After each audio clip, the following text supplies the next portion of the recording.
Hello, everyone. Thank you so much for being here for the podcast Magic is Real.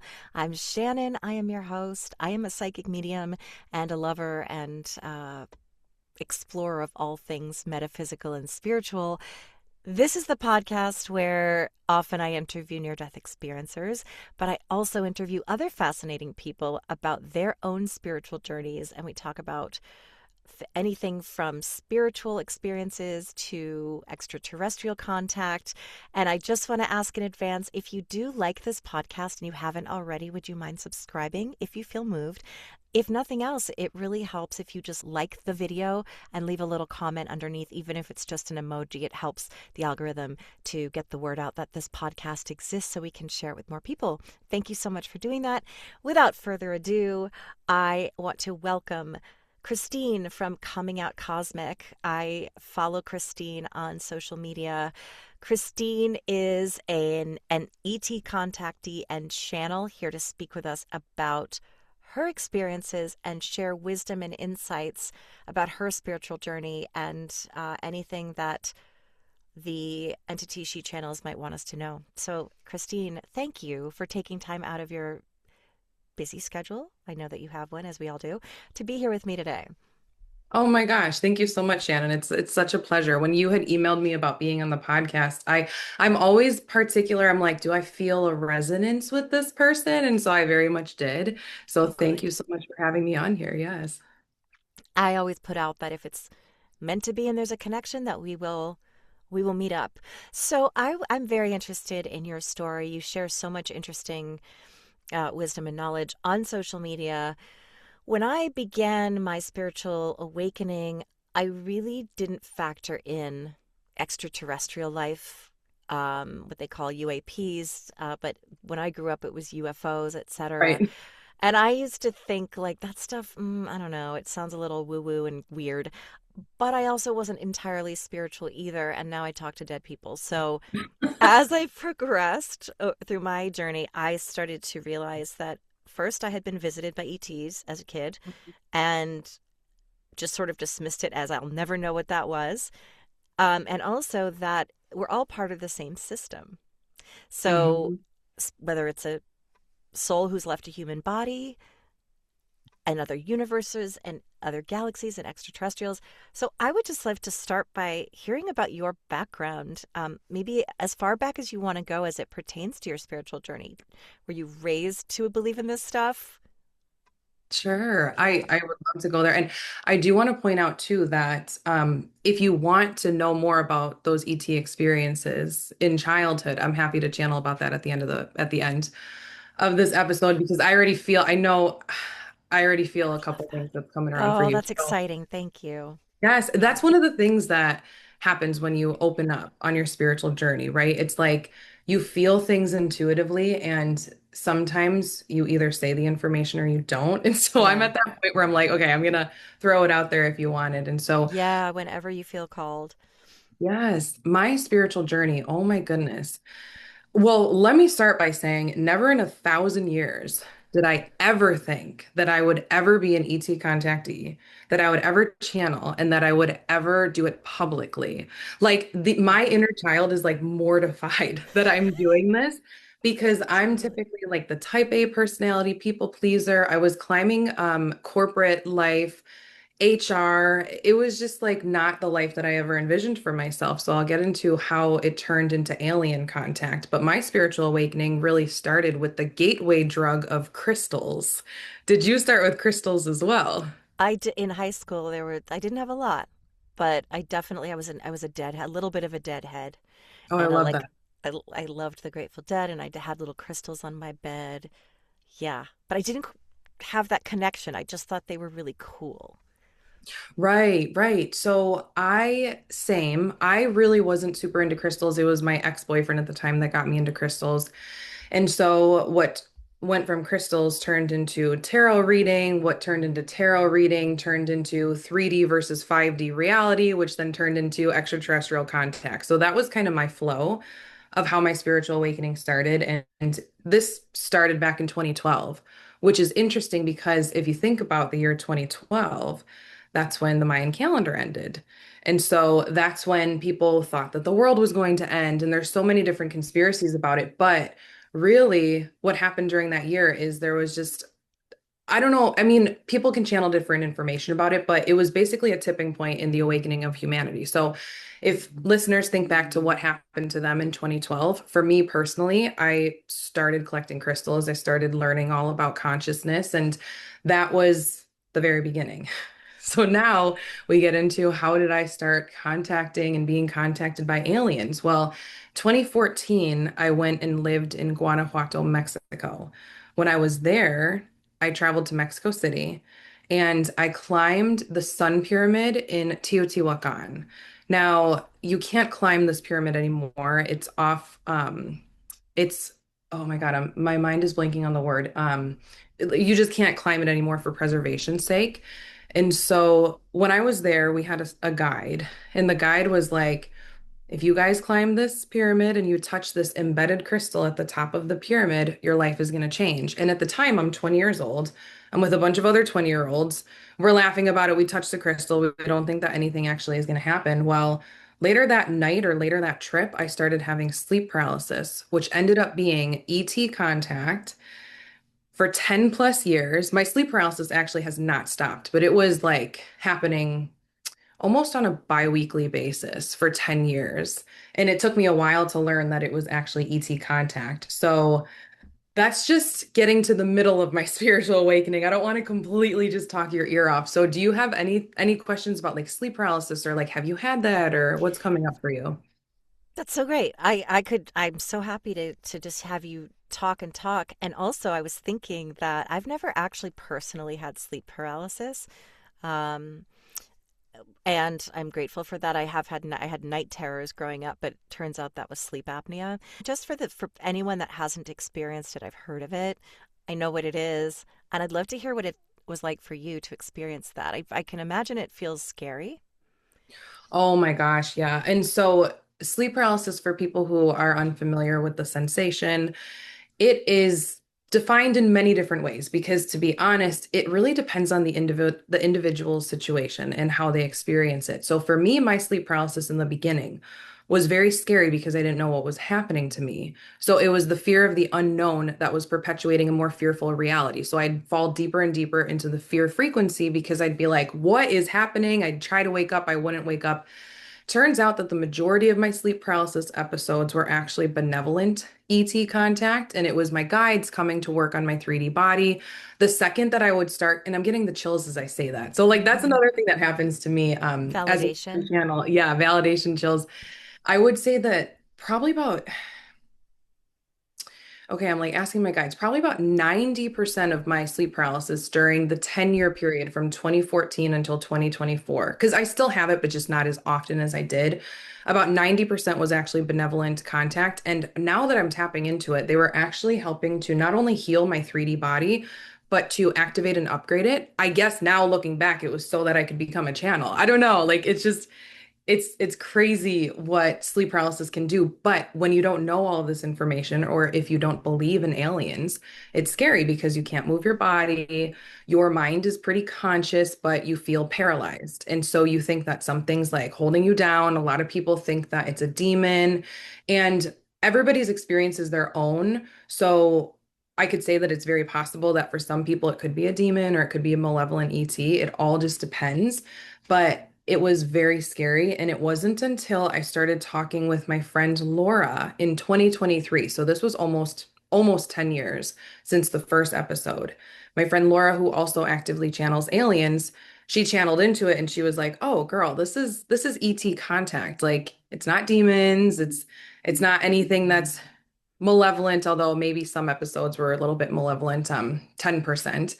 And so that's how my ET contact started. Now, when I found out that my sleep paralysis was ET contact, that night, after the conversation I had with my friend Laura, I was like, okay, well, if this is ET contact, I want to have a remembered alien visitation. If I'm actually being visited by aliens, I'm going to use my free will and I'm going to ask for the highest good of all involved to be connected with my ET family and for me to remember it. So that's like step one of alien contact is like asking for it with your free will, asking for it for the highest good of all involved, and letting it go. So not being attached to it. So I said it. I was like, whatever, if it happens, great.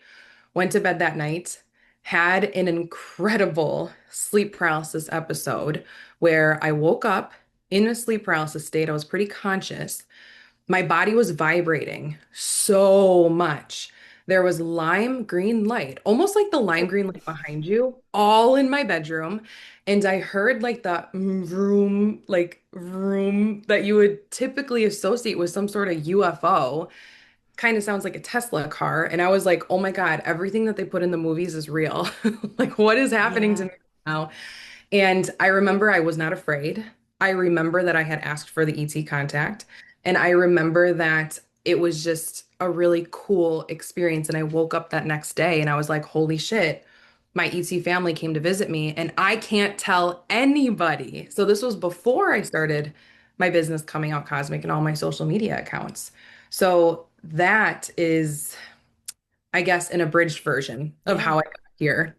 That's so fascinating. And I'm so into this whole concept of climbing up on this pyramid and touching a crystal. And then it's like an Indiana Jones adventure after that. And I'm so mad that they won't let us climb up there because I'd be on the next plane. You want to know something though? My Yeah. sister-in-law, she just visited Teotihuacan, and even though the Sun Pyramid and actually all the pyramids in Teotihuacan, which is an ancient site in Mexico City, all the pyramids are off limits. That was the word I was trying to say before. You can't climb them. She told me that after she visited the site, she started having sleep paralysis. And I was like, Nikki, it's aliens. And she doesn't believe in aliens. And she's like, no, it can't be aliens. And I'm like, all right, well, come back to me when you start seeing the lime green light because I will help you. That's so funny because I was choosing the background and like of my I always do before my episodes, and I love that I chose the lime green because when you said it I was like I bet it kind of looks like this. It does. And yeah, that's so interesting. So okay, so then you have this experience which you know because you've asked, you know what it is. How do you go from that feeling of the vibration and I know they're here to knowing why they're there, what they want to tell you, how are they communicating with you? Yes, so interesting. I knew that they were answering the call just by being there, and I didn't necessarily expect anything else. So, in that moment, because I've honestly never been into aliens. I've never watched Star Trek. I've never watched Star Wars. I've never been like, come save me, like standing on my roof. Like, I've never been that into aliens. And I feel like that feeling of detachment is actually one of the reasons why they were able to come visit me. And so, because I was so detached, I wasn't really looking for anything else. Like, who are you? What else can you do with me? I was just so much at peace with the fact that they answered my call and they showed themselves to me. Now, I will say they didn't show themselves like their physical being to me. All I saw, because I was laying on my right side, and on my right side, I look at the wall in my bedroom. And I was sleep paralysis, so I was paralyzed. I didn't see anything other than the lime green light on the wall, and I heard the noise of the UFO. But even though they didn't present themselves to me physically, like, whatever, if they were Arcturian or I think they were the Arcturians, I would have seen like a blue being. I didn't Hmm. see that, but I was okay with that. Yeah, that's so interesting. So then what happened after that? Well, I woke up the next morning. I looked at my husband and I was like, Chris, I was contacted by aliens. And he was like, okay, sure. At this time, it's so funny because my husband tells me that I tricked him. He's like, Christine, I knew that you were into crystals. I never knew you were into aliens. Neither did you. Exactly, because we got married October 2023.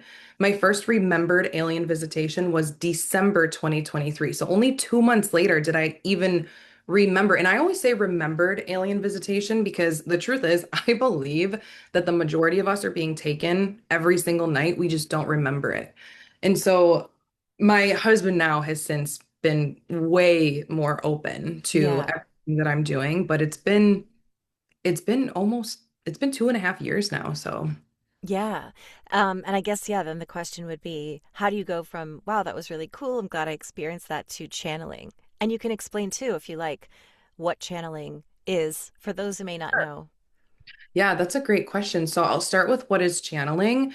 Channeling is something that we're all doing all the time. We're just doing it in a different form. So, for example, actually, I channeled into what channeling is the other day. And what my ET family was saying is channeling is just using energy.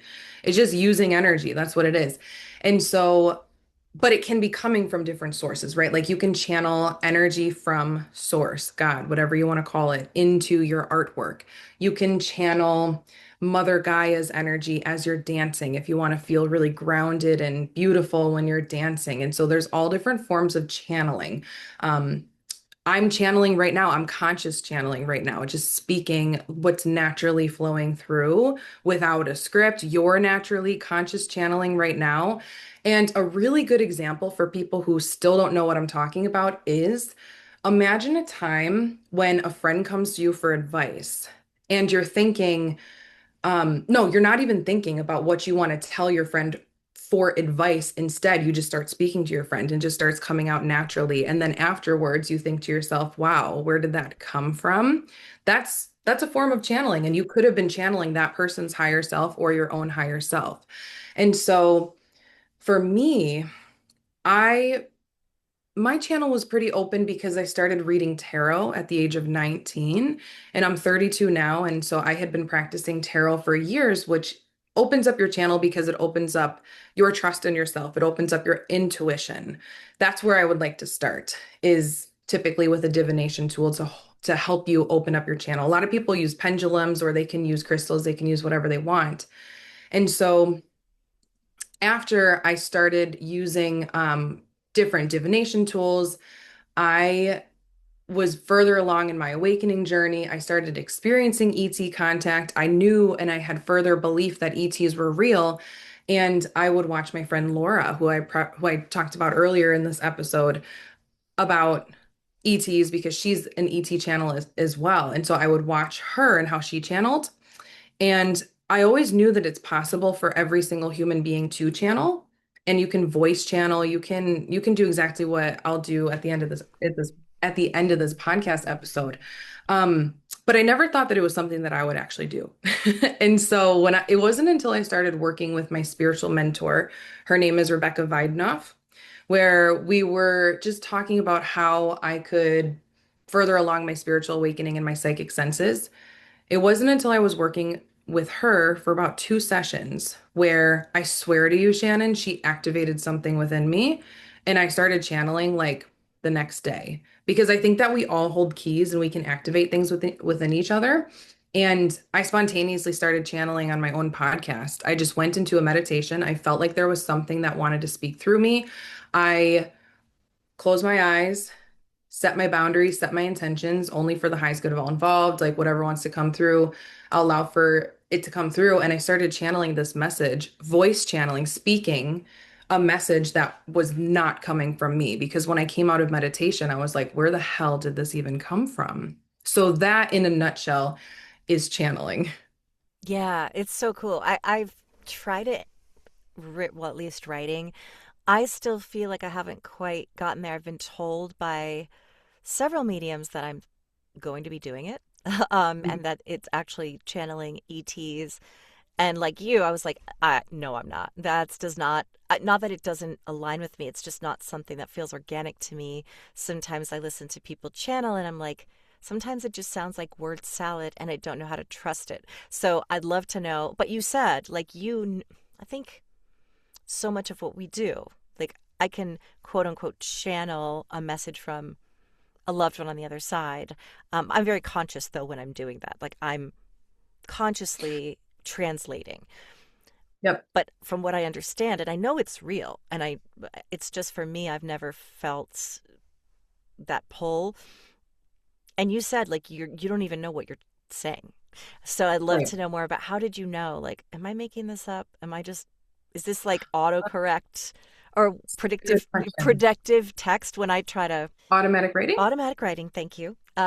When you're automatic writing, I often just feel like it's my brain is just doing predictive text, you know? So I'd love to know how you felt comfortable enough to trust that, no, I know this isn't me. Yes. So, with any psychic ability, of course, it takes practice and it Yeah. takes belief in self. And that is very true with channeling as well. When I sat down and started recording my podcast episode that day, I had the intention of recording about discernment. And so, when I started talking with my microphone, I felt an energetic tug on my mouth. I had never felt this before, but it's the weirdest feeling. You feel like your jaw is being opened by energy. I've never experienced it before. So for me, I leaned into it.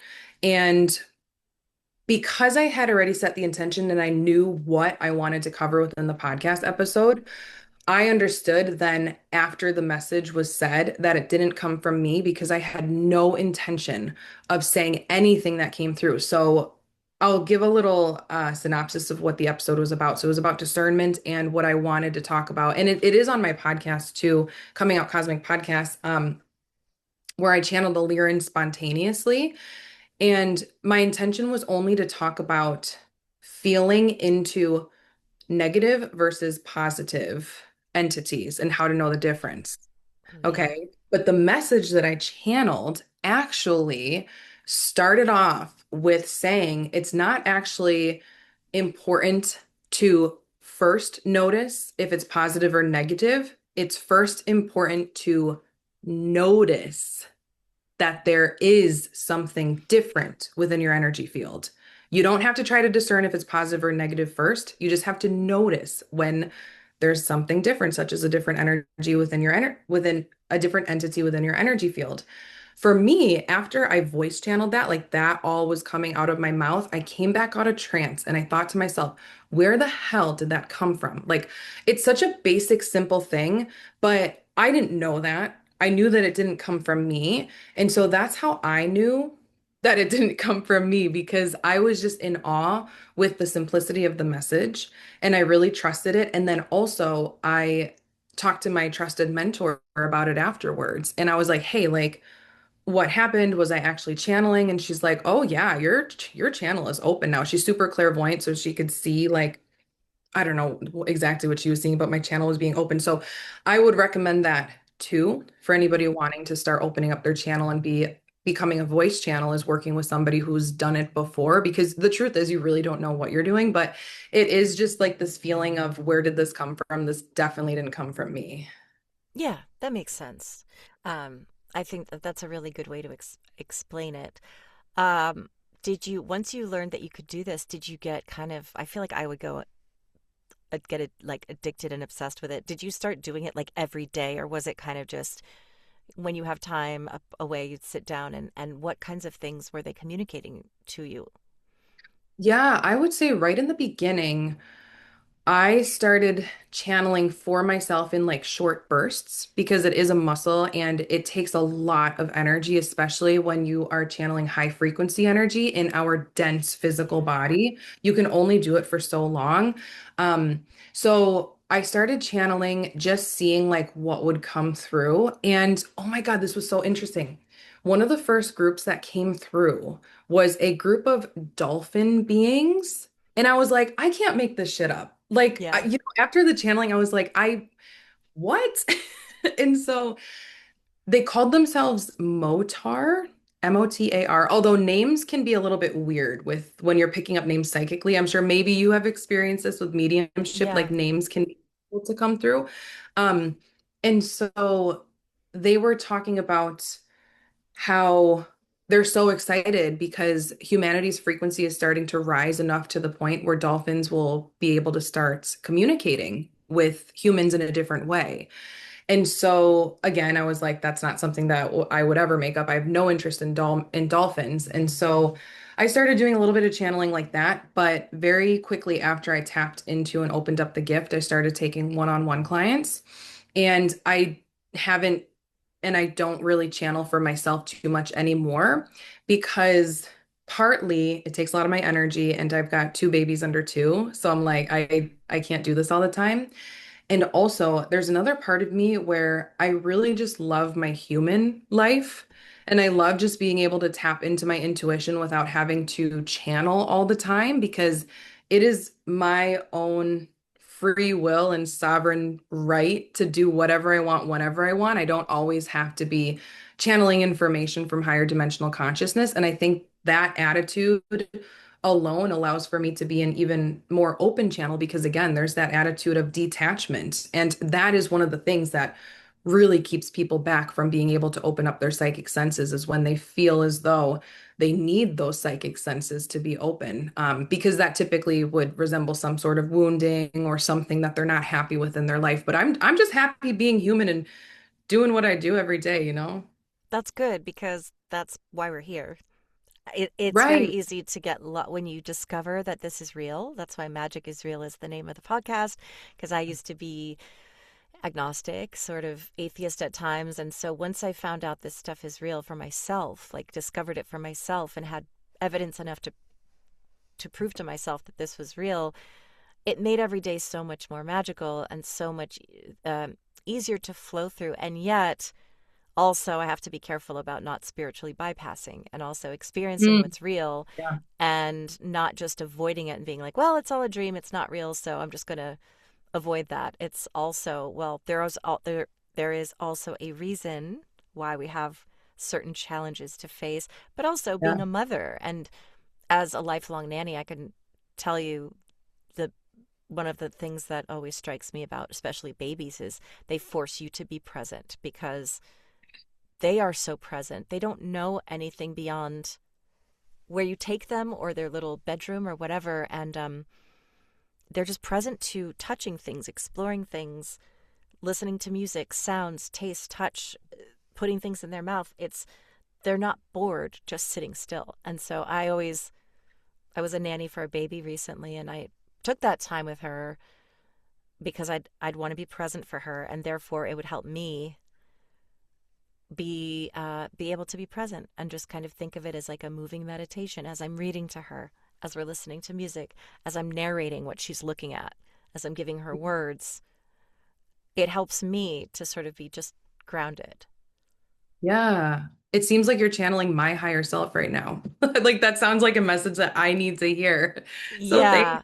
That's exactly why I try to not channel as much as one might when you tap into the gift. Like it's really cool and everything, but definitely babies, family, human life, just enjoying the 3D experiences while we can is much more important to me. But I definitely share my gift as often as I can with people who need it. And so that's fun as well. But channeling Yeah.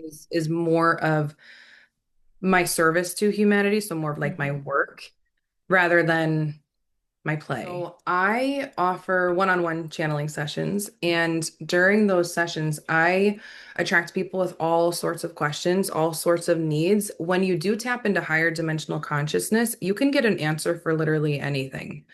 However, it depends on the higher self of the client. If the higher self is going to allow you to have that information, there have been some instances where information's not allowed to be received through my channel because it was up for the client to intuitively discover it on their own. Yeah. So, what I offer, it's called an interdimensional insight reading, but that has a lot to do with the fact that I'm going through a trademark registration process right now. And if I put ET channeling, I don't really think the government would trademark coming out Oh, cosmic. good point. So that's that's where people can find it and what it's titled as. But yes, I have people come to me with strange alien experiences. They just want to know that it was real, that they're not crazy, that it was validated, and what type of species came to them. I have people asking me about relationships and why did this person come into my life? Was it a soul contract? Was it karmic? I have people asking me what their gifts are. And so I like to help people in their spiritual awakening in any way that I can to either clear away any confusion or to take away any sort of fear or to empower them to step into their psychic abilities and gifts. And I also have people who sometimes want to talk with dead people. This is fun. This is a new thing that I've tapped into. I've always said that I don't talk to dead people, but when your channel is open, they will come through, they will push through. So, this is why I know it's coming for you, Shannon, because if you're talking to dead people now, the ETs are right behind them. They all Oh, I work love together. that. So I have people who like to connect with loved ones. That's not primarily what I do. I prefer to talk with the ETs.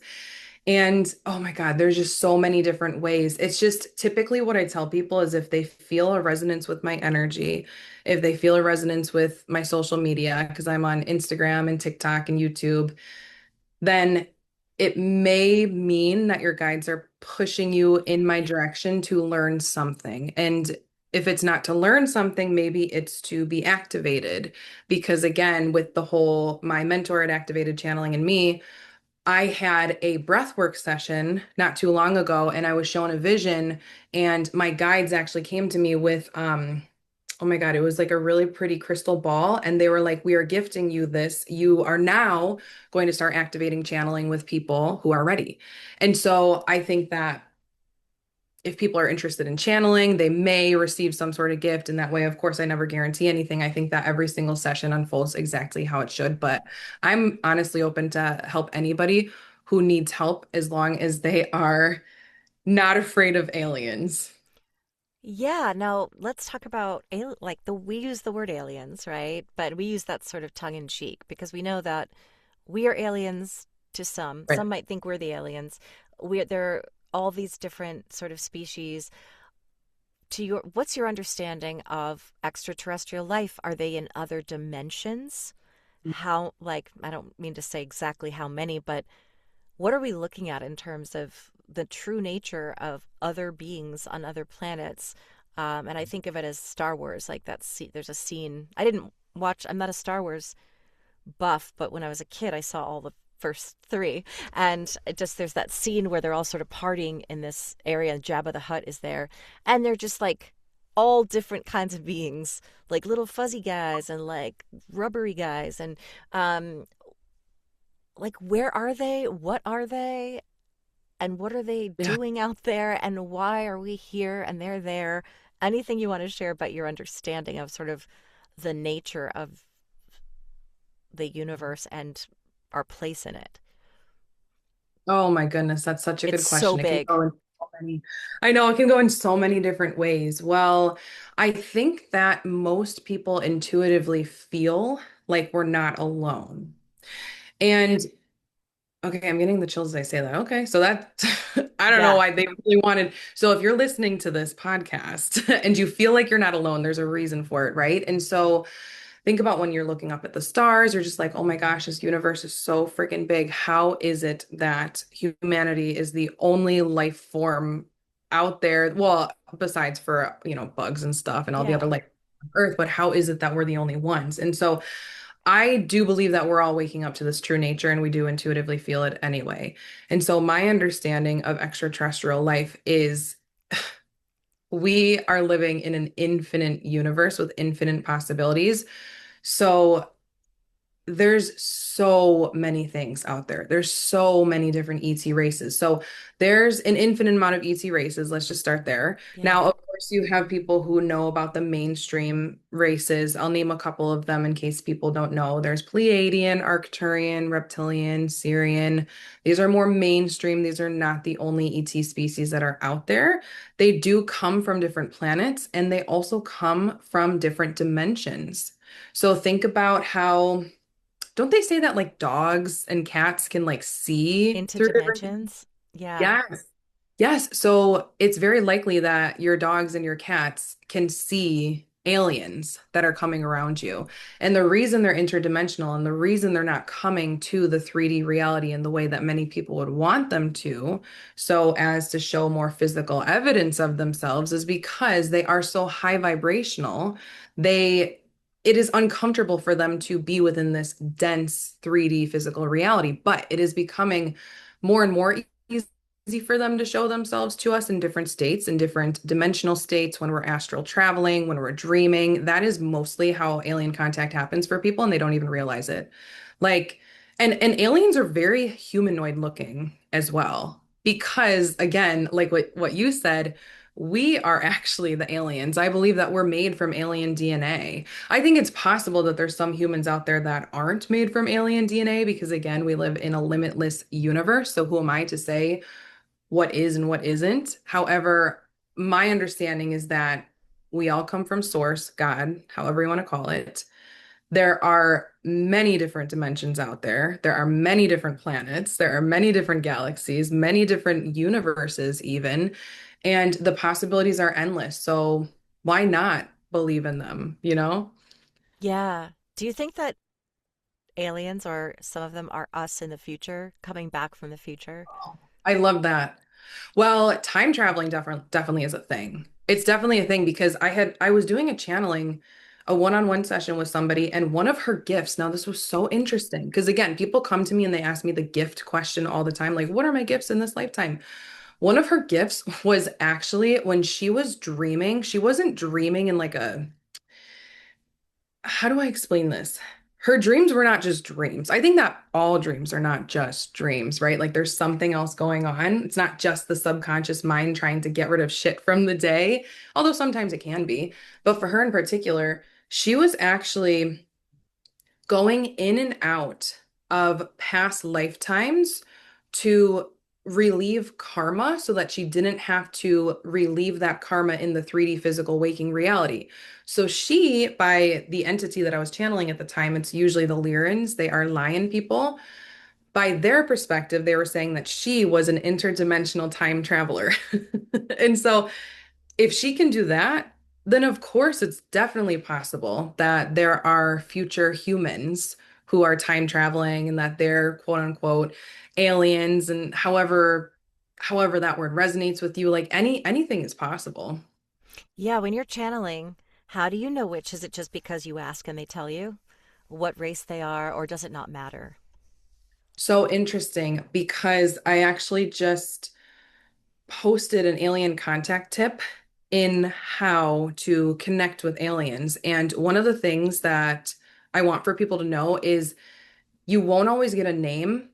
You won't always hear a name because if your psychic ability of hearing, the clairaudience, is not activated yet, you're not going to hear any sort of name. So it's very unlikely, especially in the beginning of somebody's spiritual awakening, unless they're super open and they don't even realize it, unless they're already hearing voices, it's very unlikely that an ET race is going to come to you and be like, we are the Arcturians, like what they say in like movies and whatever, Yeah.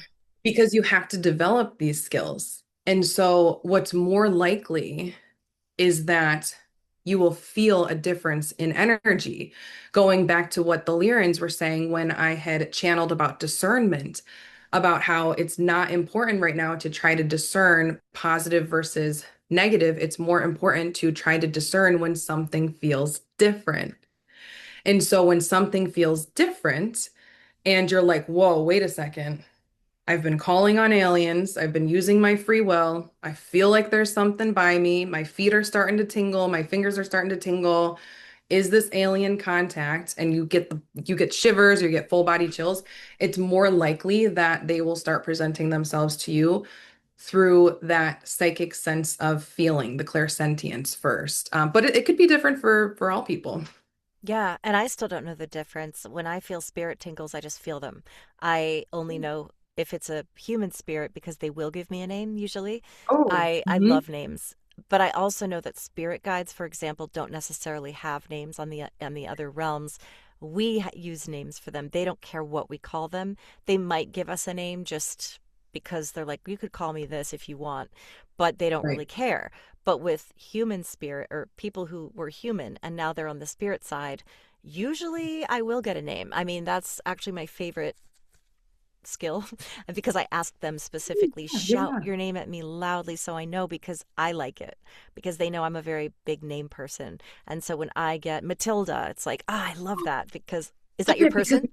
that is my Yeah. okay, she's my reptilian guide. Now there's Okay. good species, but that is so funny that you Because said I that. just asked And for one. here, I just shut asked up. for one. I just said, just give me a name. I wasn't sure if that was actually her name because I heard it and I was and like names for me, I'm not super big because ETs, they really hardly ever have names. I Yeah. don't understand what you mean. Oh my God, But shut up. see, I love names. And so I ask for them. It validates for me that I'm not making it up too. I wanted to ask about the concept that there are aliens living among us, with Mhm. us. Mhm. And I also have such a curiosity in it. I mean, this is rabbit hole deep, so you can kind of touch on wherever. I'm really starting to think. I've heard there are good reptilians and bad reptilians, just like there are good humans and bad humans. Yeah. But as things have progressed in the news and world affairs, United States government stuff, I never would have thought I'd be a person that would say this or believe this, but I'm like, these people are not human. They are reptilians. Like they are not human. I I mean, you're I'm like, I don't want to name any names, but I'm like, all of these people have this sort of like glazed over, and they look like they kind of have robotic ways of speaking. I used Yep, to just say, oh, that's just because they're sociopaths. Well, perhaps. And that's why they all come together and do really terrible things. yep. But also, is it beyond that? Recently, I had a sort of what I thought was a download that was like, it's because they're not Yes, you're right. human. Mm-hmm. Like, all, I hate to even mention it, but like the files, it's just so dark. But it's like, I understand that there are psychopaths out there, but this is beyond. I'm like, this is like beyond. Right. This It's is it. not human. Yes. Yeah, you'd be accurate. Yeah. Oh my God. I have I have walked into situations where there has actually been a 3D physical alien in front of me who is a complete human, but I know that it's an alien. And I'll go into a little bit of a story. Please, yeah. My dad actually saw four aliens, three light being, maybe Nordic Pleiadians, we're not sure, and one draconian, which is an upper echelon, not a reptilian, similar, but it's like an upper level. He saw all of those when he worked for the National Guard in the military, and he worked on very, very dark land. Like they do present day animal sacrifices on that land. So I'm not surprised that there was a negative draconian there. He saw it, he's like, it was huge. It was like 8 to 10 feet tall. Like it looked like a dragon. I thought I was going crazy. I haven't said anything to anybody about this. It wasn't until I started coming out cosmic on social media that he felt safe enough to start telling me his stories, which is the whole mission with coming out cosmic is to normalize the strange, normalize the esoteric. And so one day, now this is a funny story because I got like over 1 million views on TikTok for this one, so it was definitely resonating with some people. Of course, there are people who are like, "This girl's crazy," but then there's other people who are like, "I believe you." So one day I was walking into the Dollar Tree and I had my 1 year old on my hip, and I was also very evidently 8 months pregnant.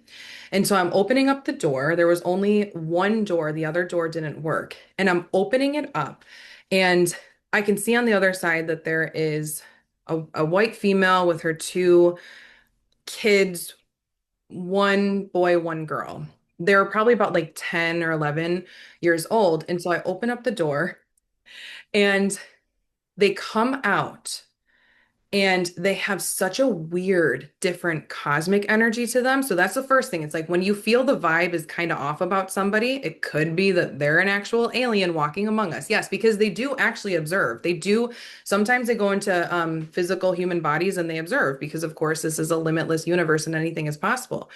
So they come out of the dollar store, and the the first thing I notice is the energy. The second thing are their eyes. Their eyes are so blue green that they're actually glowing. Like they were glowing. I have never seen eyes like that in my life. And after I'm opening the door for them, they don't have any bags. They go to the dollar store. Who doesn't buy something at the dollar store? Everything is a dollar. So I'm like, okay, Yeah. that's a bit weird. Yeah. They're coming out. They don't say anything. They don't say thank you. They're like not very, it's not that they weren't pleasant, but they were super neutral. And my first thought was, I'm pregnant. You're not saying thank you. You must not understand human pleasantries. You must not understand, like, to be a human, you should say thank you. And so, like, my mind immediately went to alien. And I came to the conclusion that they were, and actually, so I didn't actually, at the time, I wasn't actively channeling. So I didn't channel about whether, okay, I'm asking them right now. They are saying that they were some sort of like Pleiadian hybrid. Okay. That came out of, and so yes, aliens do walk among us. And that's That- so interesting because I have wondered about that. Like, do they walk among us as like no one knows them, right? They can just like pop in and visit, and they don't have any friends? Are there people that are there aliens that reside here and they know, okay, they know they're, or they don't know that they're alien hybrids, right? Like, or they were actually born from a human and they came into this world and you know them and they have a name and they have friends and family, but maybe they are aliens, or also, or do they know or do they not know that they're aliens? Yeah, so both. I mean, there's all different types of experiences depending on the soul. And so what I would just say is that for the aliens that I saw, and they don't care if you call them aliens, galactics, Yeah. interdimensional beings. Like I use the word alien because I'm trying to reach a more broad audience who is at the point of So everyone, awakening. yeah. Yeah, some people are like, oh, they think that's rude. And I'm like, okay, well, if your alien that you're talking to thinks that you're rude, then you might want to talk to some more higher dimensional aliens that don't give a crap because they don't give a Yeah. crap. Because names and stuff are just an item of separation that we use here in the human world. It separates us when we're all actually divinely united, and aliens understand this. However, when it came to those Pleiadian hybrids, I do actually see them leaving and going up on a ship. So they actually came down and they left. They come and walk among us in physical form if they choose, because they want to observe, Hmm. because they want to check up on their ET family. So many different reasons now. Anytime that I channel in a one-on-one session and my client wants to know more about their ET family and they're asking like, well, why aren't you presenting yourself in physical form? There are many aliens who do not want to be in the dense physical form of a human.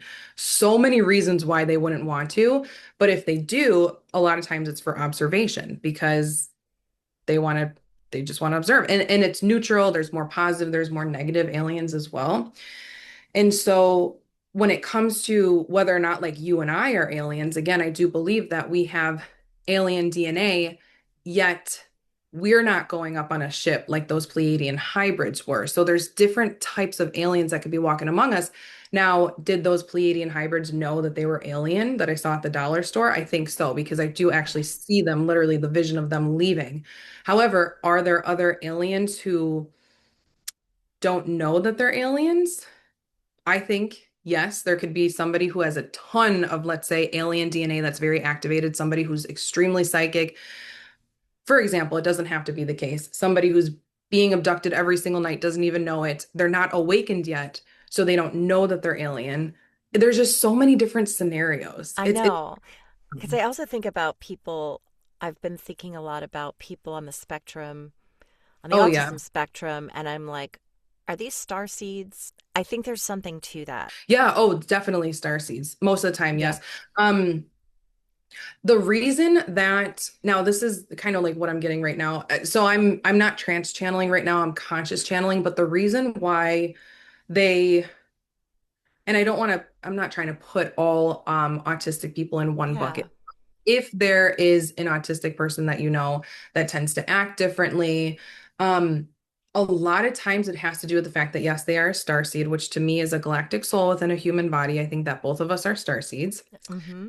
And they may just not fully understand what it's like to be human. So they Yeah. act in different ways because they're so used to their past lives of being alien. So that's one reason why somebody who has autism acts differently.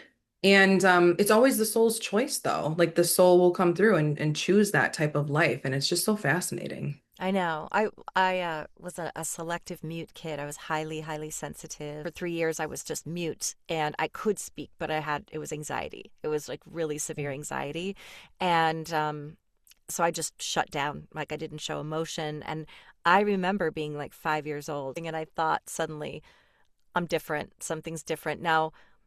Could that be because I was different? I didn't speak. I isolated myself. I didn't fit in, but there was this understanding of I'm special. Like I'm special, Mm, something's different. And it was definitely not coming from a place of arrogance. It was coming from something's totally different about me and I don't quite belong here and I'm special. hmm That's how a lot of people have started like their journey in childhood, if they started like spiritually awakening, or if they started having those thoughts in childhood. Yeah, I think that it usually starts there with understanding that there's like a difference because I myself I don't know. I don't know that I like remember too much of, I mean, I do remember my childhood, but I remember mostly like the awkward like teenage years, and I remember just like not really fitting in. And I don't know if you're familiar with Elizabeth April. Yeah, I just Okay. reached out to her So too. Yeah, oh, you did. Yeah, she's too busy she's to be on the incredible. show, which is fine, but I just reached out and asked anyway. Again, divine So timing and all that. she Yeah.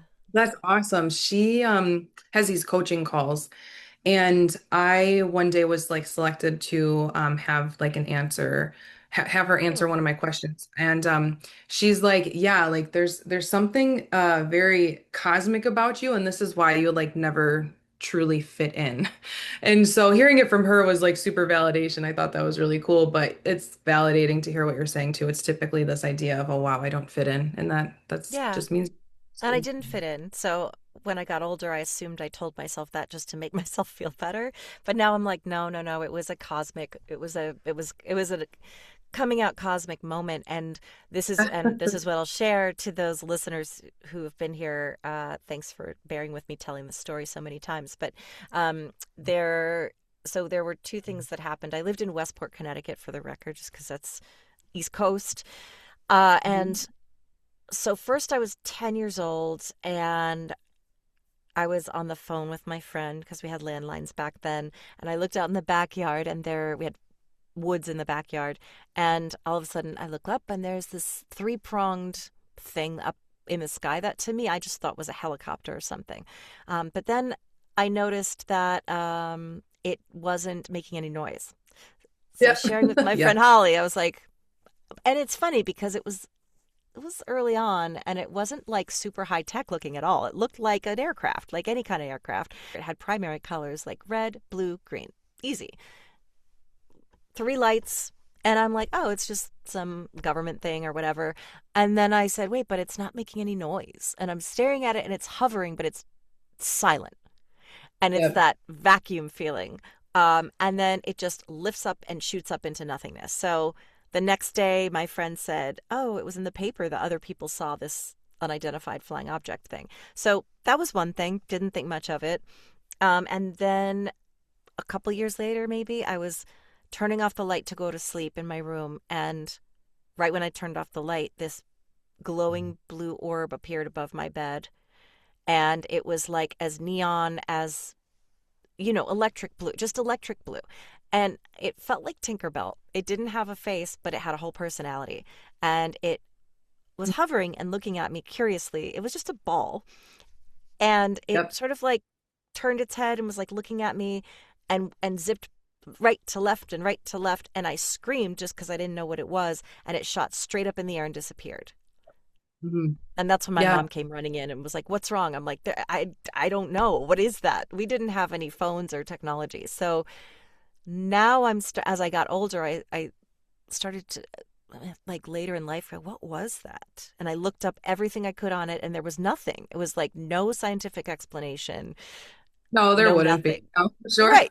And I just wanted to make sure because I was like, well, what if it was a scientific something? Like maybe there's like ball lightning or some kind of a technological thing that could explain it. And I found literally, and this was only about 10 years ago when I started to research it. And then at the time, I thought maybe it was a spirit guides or something. Then Yes. it was like the eureka of, wait, no, extraterrestrial, interdimensional being.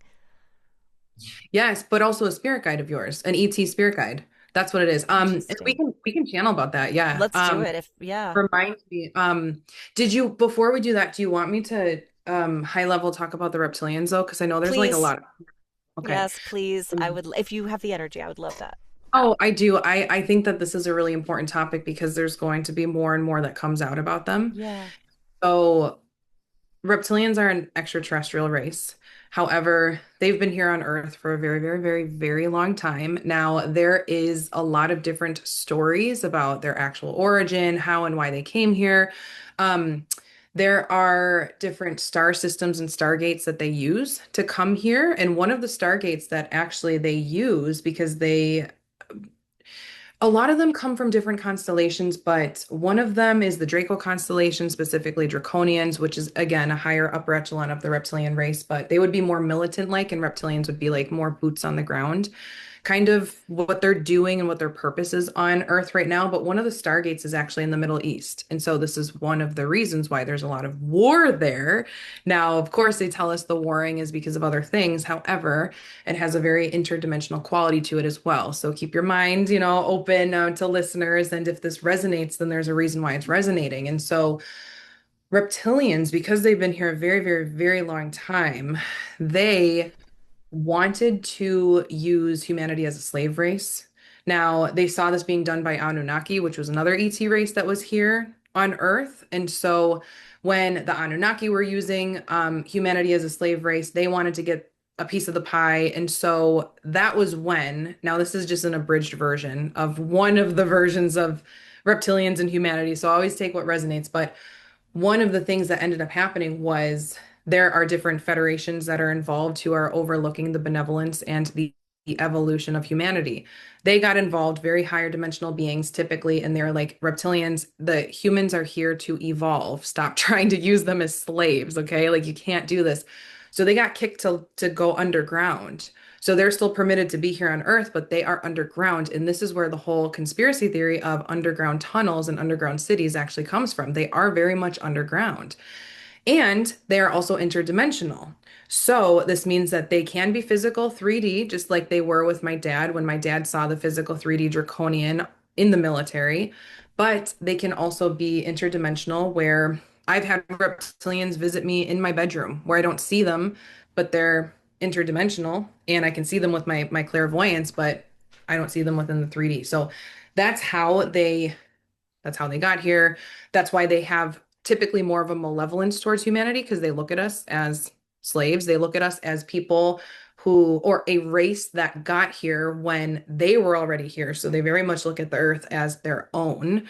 They wanted to have more resources, so many reasons why they actually came here. But now it is actually harder for them to stay here because they are more lower dimensional, lower frequency, lower vibe.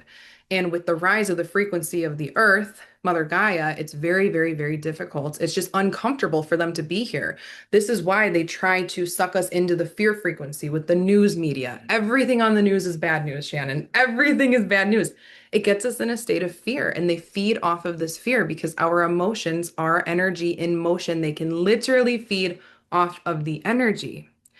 And so, if you've ever seen the movie Monsters, Inc., they show different scenes of different monsters feeding off of the energy of children. Now, that goes into a whole other rabbit hole, but I'm just going to leave that there that they very much do feed off of energy. However, there's good and bad in all species. Obviously, my guide, Matilda, presented herself to you. And so I do have a benevolent reptilian guide who helps me.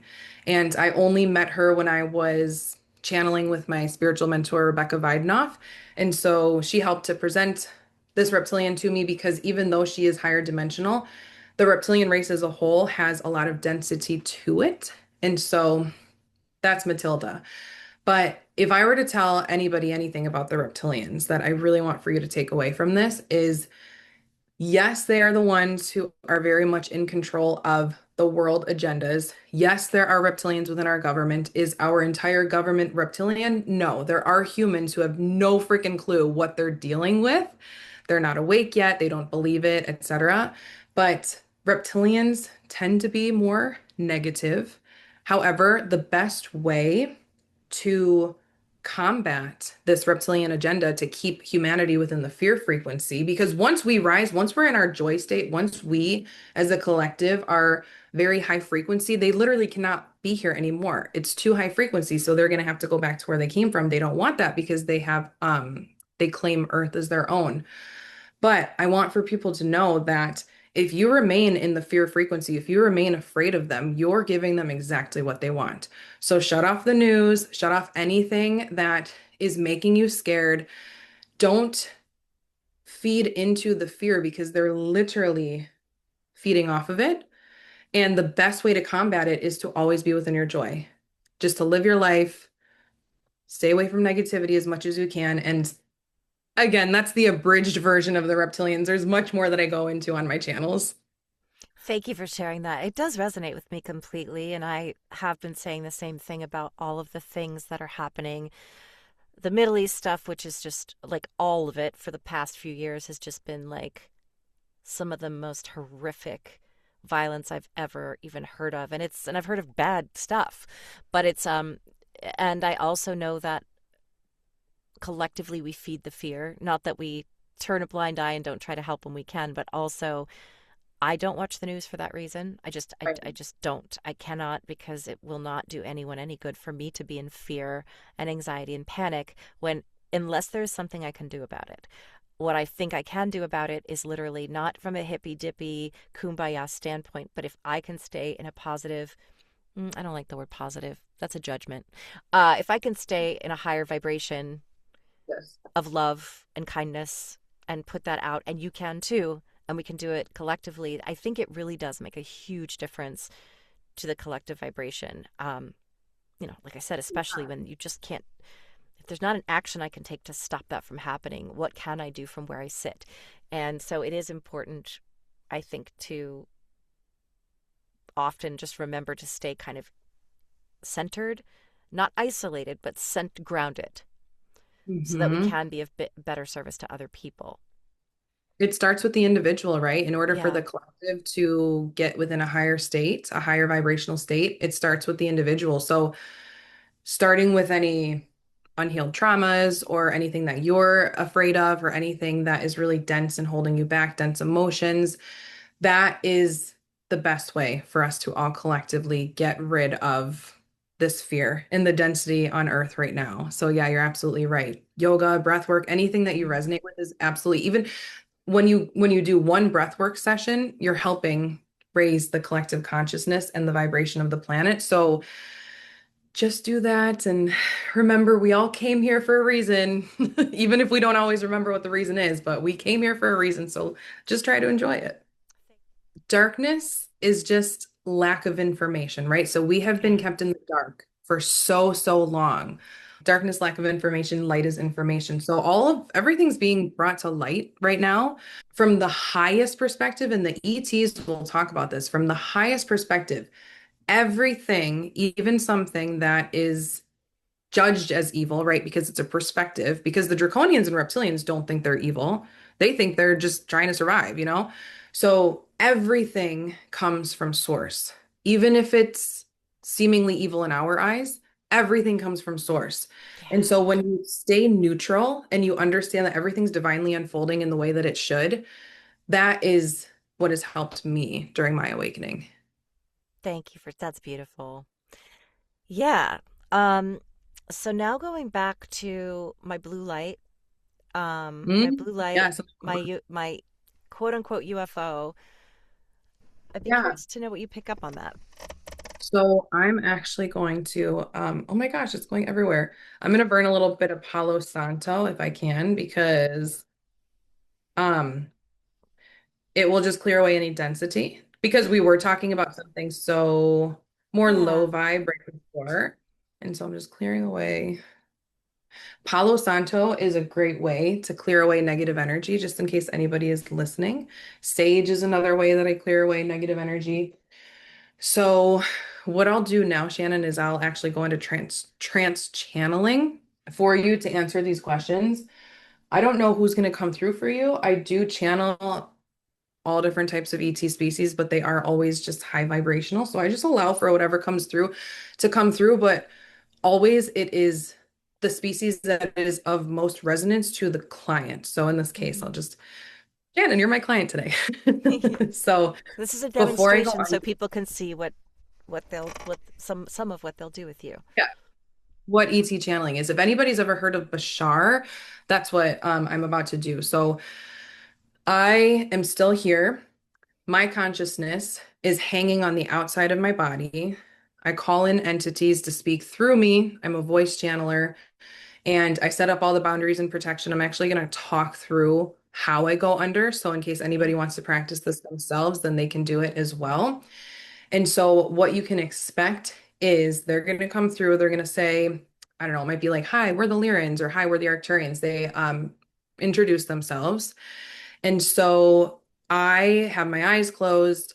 My body will be moving, just for you to know, because that is the way that my dense physical body can acclimate to the high vibration that I'm about to channel. So I'm still at the state where I move. Some channelers don't move quite as much, but I'm still integrating. I'm trying to think if there's anything else. Oh, I have full control over this. I am not being possessed. I have full control over this entire situation. I myself, me, Christine, my consciousness can control what is coming out of my mouth. However, I just allow for myself to be in a flow state and to allow for the entities to speak through me. If I wanted to cut them off, I can. And I'm here, I am communicating with them telepathically, just so you guys know like where I am. So I'm still here. Did you have any questions before I start going into the trance? No, thank you. I think let it flow, let it go, let it flow, and anything that comes through is not nothing's too personal. So whatever comes through. Have you seen ET channeling? Do you know who Bashar is and Hmm. anybody like that? I love I You do. love Okay, Bashar. perfect. So you know what Hmm. my body's already starting to move because they've been here. They've been hanging out Hmm. with us. I'm connecting myself up into the cosmos, back down into the center of the earth. My intention is to only connect with benevolent beings of the highest good with love, authenticity, joy. Low vibrational entities are not allowed anywhere near this channel. I'm a divine channel of white light source, protection. Who wants to come forward and talk to Shannon and to our audience today? Yes, these are the Lyrans who are presenting themselves right now. Now, we are the collective. We are lion people. We are extraterrestrials. This collective that Christine is channeling right now is coming from the sixth dimension. And so we are coming through because we work very closely with Christine and we are in of great integration with her physical vessel and we are in great resonance with her energy. So this is why we're coming through. It's not so much, Shannon, that you have extremely strong ties with the Lyrans, although you do have ties with the Lyrans, we will say. You have had many galactic past lifetimes. Now, Christine's actually telling us to allow for you to ask your question. Which one would you like to start with, Shannon? Thank you. I think the question would sort of be what maybe who my galactic family is and what I need to know about that connection with my star family. Yeah. Your galactic family has been waiting for you, Shannon. It is no coincidence, as you already know, that you have Christine on your podcast right now because they have been waiting to connect with you. Now, fun fact, Christine had been talking about earlier how when she discovered that she was experiencing ET contact, it was after a channeled session with her friend Laura, who is also a channeler. Now, we want for you to know that typically when you are in this cosmic energy that is being presented to you in your audience right now, it is more likely for these vibrations to bring around different alien contact around you. So please understand, Shannon, that you are, and it's, of course, it's your free will. You may decide not to be, but you do have the choice to become more activated right now, Shannon, if you do want to connect more with your ET family. So we're going to allow for you to, yes, answer that more silently if you would like, but the gift is being presented to you to be able to connect more with your ET family now. We want to talk to you about who's around you mostly, but first we want to talk to you about the blue orb that you had seen. Now, remind us, you had told Christine that this had happened a couple of years ago, correct? This was when I was young, like 14 years old. 14. Okay. What was the incident that happened about 10 years ago? That was 10 years ago. Hmm. That would be around the time when I started to dive deeper into this, and to try to find out what, and this could be my question, is trying to understand what the purpose of those visits were, why I was being visited, what I was being told, and what it meant for me now in my life. Yes. Okay. We're going to download some images and some information to Christine because there's much information and clarity we want to present to you right now, Shannon. So give us a second as we download some.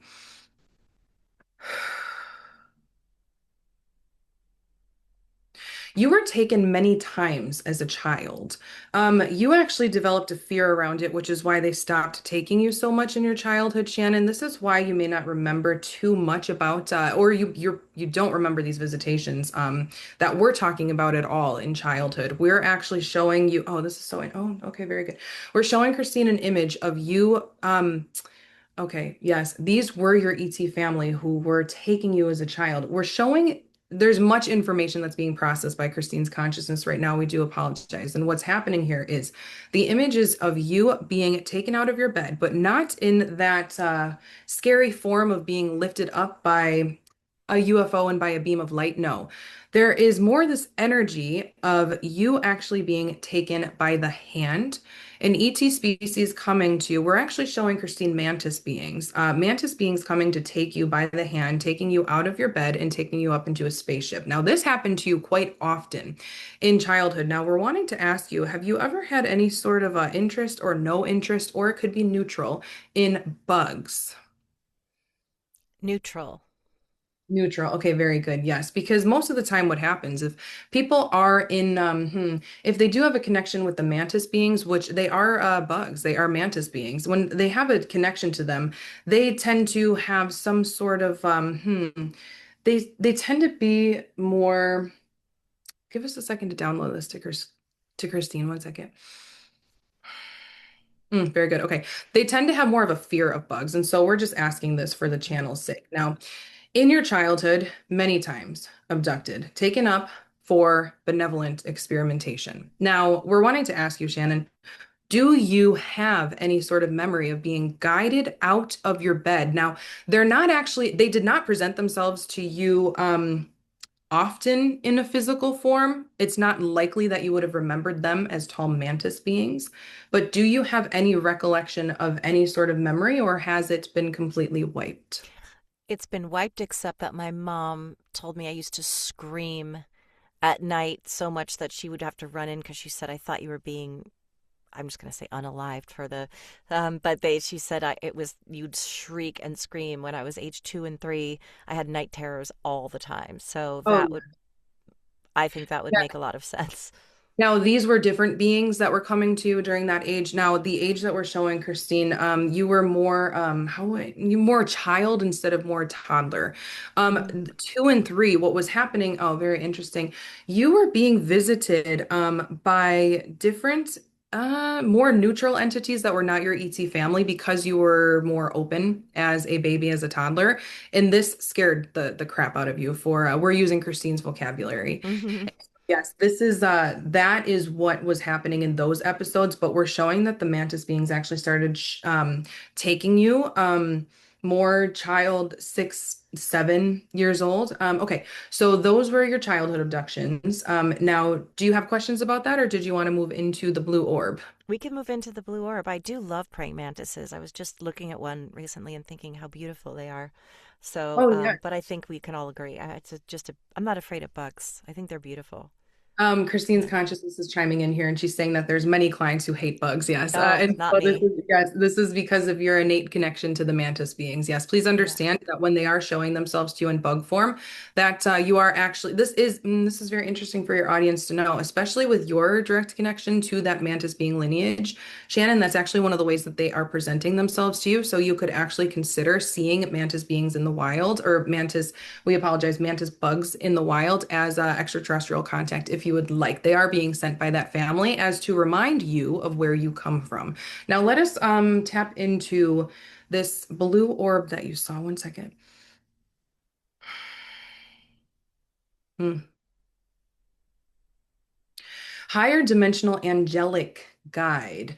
Very interesting. Now, typically blue orbs for Christine would symbolize the Arcturian. So give us a second here to see what else is coming through. This was a spirit guide. The spirit guide is actually with you right now. So give us one second. Hmm. Hmm. She's giving a name. She's now, of course, when it comes to, because let us put it this way, there is much to discover as as it pertains to angels versus galactic guides versus aliens, etc. Now, of course, there are earth angels who would not be extraterrestrial, as extraterrestrial means not from this earth. However, this was a crossover between, one second, what type of species? One second. The only information that we are giving Christine, oh, very good. What we're doing here for you, Shannon, is we're planting the seed because this is actually going to come to you through your own intuitive guidance, exactly what this species is, but the species does not matter. We want for you to know that this was an eighth dimensional angelic type interdimensional being. Female, however, they are using the name Claudia.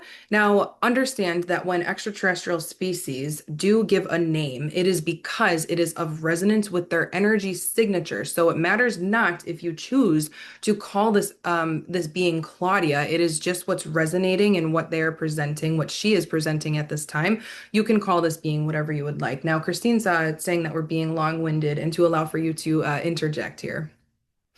That's interesting. I actually one time asked Spirit Guide, tell me your name. I heard Calliope. That's just what came That's through what it is. because I Thank you. felt like I did not. I don't know where that came from. It wasn't me because I don't have a connection with that name. So I kind of feel like Claudia might be Calliope.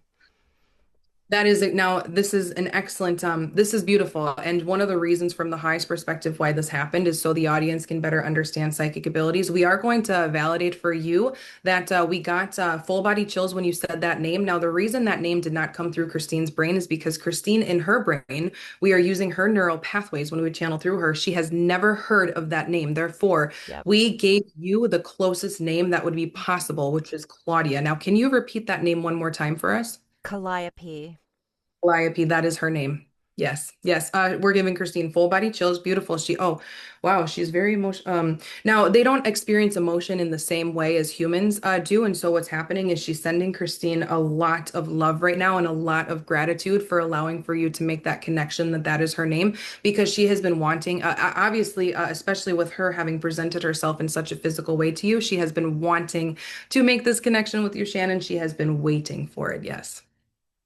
My ear just started ringing too. Yes, yes, that is her. She is saying hello. Beautiful. Okay, now okay, very good. We're giving Christine full body chills. Would you like to know how she's presenting herself to Christine? Please. Yes. Now, of course, it would not have happened in this way in the physical 3D reality. The best way for you to have been able to perceive her, because you did actually perceive her with your physical eyes, was through an orb. Your eyes are activated enough, Shannon, for you to be able to perceive orbs, and you can and should call on them more often if you would like to. They will start to appear more and more to you. However, now this is the way that she is. Oh, very good. Okay. Okay. Now, because Christine is extremely familiar with tarot, we will put images in her mind of different tarot cards to better resemble the energy of this being or of beings that are coming through. And so we're actually showing Christine the High Priestess card right now. Now, if you know the traditional tarot, the High Priestess card is a very divine, feminine, maternal, sacred type of Yes. energy. And she's actually wearing, oh my gosh, it's beautiful. One second. A little bit of Christine's coming through here. One second. She is she's tall. She would be on the taller side of humans. So we would say she would be about 6 foot tall, which can be taller for humans. Now she does have white skin. She's got very, very, very, very long elongated fingers, and she's wearing a really huge diamond ring on her front forefinger. Now we're giving you all this information just so people can better visualize this. Now, what she's actually wearing is more of a blue long dress gown, but she's wearing some sort of a shawl around the top of it. A shimmering curtain-like shawl. Now, the overall energy is very regal, but very flowy and very maternal. Oh, okay. Okay. Very good. Interesting. Now we're also giving Christine an image of Mary.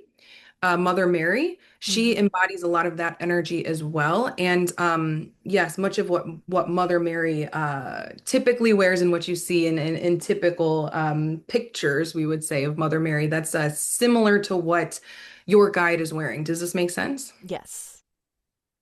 Yes, very good. Did you have more questions about that, or did you want to move on to another topic? No, that's okay. I think, yeah, I think the question I would have is what was the purpose of these visits, specifically, which you may have sort of answered to a degree, but why then? And maybe just simply to check in and protection, but I've wanted to see them again and I've wanted to have connection again. And so I think kind of what was that message and also how can I reconnect? I have asked and just haven't been aware of Mm, having seen them again. yes, very good. Now, we will say that okay, she's saying that now this is the guy. Now we apologize because we're not using the name again because Christine she hasn't memorized it. So we're talking about your guide that we were just talking about in the blue dress. Yes. Calliope. Calliope, thank you. Calliope. Okay, that's good for the channel to know. When we say the channel, by the way, for listeners, we are talking about Christine. Now, is she saying it's unlikely for you to see her in an orb form anymore? Okay. Now that you have put together that you do have a galactic guide who is very much stemming from the angelic realm. Yes, very, very beautiful energy. She's okay, she's showing a couple. Okay, okay, very good. There's actually two ways that she's wanting to come to you. One is through the dream state. Now, of course, it's going to be important for you, Shannon, to ask for it to be a remembered dream state visitation, and it is most likely that she's going to show herself in an interpreted form. So, if you see, for example, Mother Mary in your next dream, please understand that that is your guide. If you see somebody wearing a blue dress, please understand that is your guide. If you see the color blue, please understand that is your guide. She is going to try to come to you in any which way, and you will have an intuitive knowing upon waking that it was your guide, visiting you in the dream state. The other way that she's wanting to connect with you is through the stars. Now, we're showing Christine a very, very, very, very bright star, specifically at the top of her head. However, we're talking more about this 3D reality where you actually can go outside, Shannon, and you can look outside and you can call on your guide, and you will immediately be drawn to a very, very, very bright star. Please understand that it is symbolic of her high frequency and of how much love she has for you. And that is another way in which she's going to connect with you. At that point, it is recommended that you try to connect with her telepathically to quiet down your mind, to ask questions, and the answers that you get. Please understand if you set the intention that you do connect with this guide, now that you have made this connection with her through this channeling, it is very, very, very highly likely that you're going to be able to hear her clairaudiently. Yes. Does this make sense? Yes, thank you. Now, we're wanting to talk the mantis beings. Oh, actually, yes. Now, the reason for that whole experience, one, Shannon, this was contracted. This was so that you, because this happened at a time where you were not awake yet, and so it's something that was very important for you to be able to fall back on in the future as an experience that you had, so that you can continue to believe that ET contact is real. So that is the overall highest perspective purpose of that visitation. Now, the mantis beings, they have slow. Oh, this is funny. We're using Christine's words. They have slowed their role with you. Hmm. They are still connected with you as part of, yes, your ET family. Now, please understand, everybody has different ET family members. They come from different past lifetimes. They come from different lineages. These are the ones that are presenting themselves to you right now as the ones who want to help you, but there's an infinite list of different extraterrestrial species that do want to help you. Now, the mantis beings, they were helping you a lot in childhood to be able to activate different psychic abilities, but a lot of those psychic abilities were actually shut down because of the fear frequency. And so since then, they have actually slowed their role. They would need to be called on again for them to actually help you to the fullest capability that they are able to help you at. But you needed to know that they are the ones that are actively trying to help you should you want to. You need to call on them with your free will because of the universal law of non-intervention. So, Shannon, now that we have planted the seed, they're saying that you're free to call on them, and you will have actually many more experiences with the mantis beings if you want to. Does this make sense? Yes, thank you. Yes, very good. Christine's asking about the spaceship that you saw, the UFO. Hmm. We second. It was an alien spacecraft. The species, Christine does not have the word in her mind. They were more humanoid. If somebody was to compare them to a race that is more mainstream, they would be more Pleiadian-like, but they were Yeah. not Pleiadians. However, it's very interesting because they were passing by. They they were not necessarily connected to you, Shannon, although of course there was a contract for this to happen in your lifetime. They were passing by. Um, they would be more, if we were to say that the mantis beings were your close ET family, these would be more like your second cousins. Of course, Yeah. still connected to you, but not as strong as the other experiences that you had. Does this make sense? Yes. Very good. Was there anything else that we could help you with today? No, thank you. Just if there's anything that you want my audience to, just a collective, if there's anything that you want sort of, I don't know, humanity, the listeners to know, feel free to share. Yes, we always have much to say to listeners, to humanity, etc. So let us download a simple message, Mhm. show a simple image to Christine. Give us 1 second. Okay, very good. Now, we're bringing this up right now because it is actually very much of resonance with something that Christine is doing. And this is more of a message for Christine because remember, although she has direct access to us and all of you have direct access to us as well, she does not often channel messages from us. So, again, this is one of the reasons why it's coming through. We're wanting to talk about the breath. Now, personally, for Christine, she's been doing a lot of breath work, which has been excellent and it has been helping her to solve unresolved traumas and release unresolved, repressed emotions, is what we're trying to say. Now, we're wanting for you all to know, for humanity to know, that anytime you are feeling anxiety, fear, doom, anything that is, of course, programmed to be within your reality by the powers that were, is what Christine likes to call them. And of course, yes, the majority of them are reptilian. We will confirm, although there are other species involved that are working for the malevolence, for the disadvantage, we would say, of humanity now. Anytime that you do go down rabbit holes or turn on the news or listen to a friend or family member complaining about conspiracy theories and you feel within your heart space that it doesn't feel good, you are allowed to shut it off within your mind, close your eyes, and connect with your breath. It is so important for you all to start connecting, not just with your physical body, because what's going to happen through this ascension process is humanity is going to start feeling within their physical body whether something is truthful or not, whether it is the truth frequency or whether it is the lie frequency. Only you can determine what is true and what is a lie because it is based on your own personal experience. We are not here to try to convince anybody of what the truth is. However, the first step is going to be starting to disengage your mind and to get back into your body by breathing. Breathe. And in those moments of fear, once you have breathed 4 short breaths, for example, it actually does not matter. You can start looking into breath work if you want. We're just reminding you of the power of the breath because the breath takes you out of the fear frequency. This is new information that Christina hasn't learned. So this is why we're channeling it through. Connecting with your breath takes you out of the fear frequency. Even if it is just for a millisecond for some people, it will disconnect you from the fear frequency. That is what we are wanting for humanity to know at this point, is to reconnect with your breath and forget everything else that is bringing you into a lower frequency state. You are well guided and protected. You are all extremely galactic in nature. We can confirm every single person who is listening to this podcast is extremely galactic in nature, and you all have a plethora of guides. You may call on us at any time. You may call on us, the Lyran Collective, anytime you would like as well.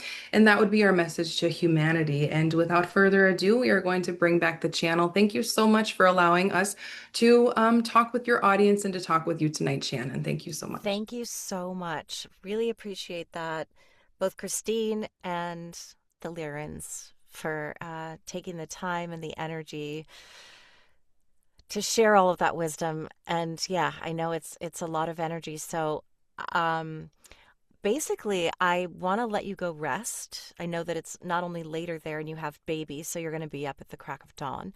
Also, you have just channeled Some very high vibration Uh, beings, vibrational beings, and thank you for taking the time and the energy to do that. I mhm. just wanted to offer you the opportunity to share anything you'd like, and this could even be something coming up you'd like to share, services offered, or even just words of wisdom that you'd like to leave. Oh, sure. I think the words of wisdom were covered by the lyrics. I do too, so I figured To be honest, that about covered it. yeah, because I feel I'm feeling a little bit high right now, Me which too. typically happens. Yeah, that's funny. I'm sorry if anybody's feeling the cosmic energy. I do apologize. It can be very strong.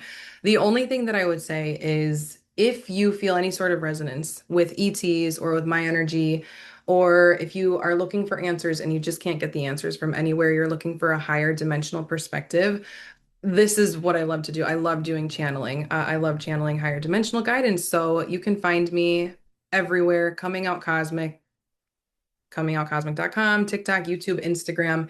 And I do one-on-one sessions. I do a lot of different classes as well. I will be doing a reptilians class on June 17th. I know that some people may be listening to this podcast in the future. So this is the year Oh 2026. yeah, And I it's also, oh yes, I also do live channeling sessions as well in my free school community. So I gave you all of the links though, Shannon. So yeah. if I'll have them all in the description below too. But I like to have you read it out loud in case somebody's visually impaired or something. So thank you for reiterating that. And I just want to thank you again from the bottom of my heart for giving me the gift of A, your presence, um, B, your wisdom and insight, C, your new friendship, and D, you're, for taking the time to channel for me and for my listeners. I know, as I told you, I don't like to put anyone on the spot. You volunteered it. That really means a lot, and really kind of you to do. So thank you for that gift. oh, of course. Thank you so much for having me. It's been a pleasure. Such a pleasure. We'll be in touch. Yes. Awesome. Thank you Thank you. so much, Christine. That's awesome. Um,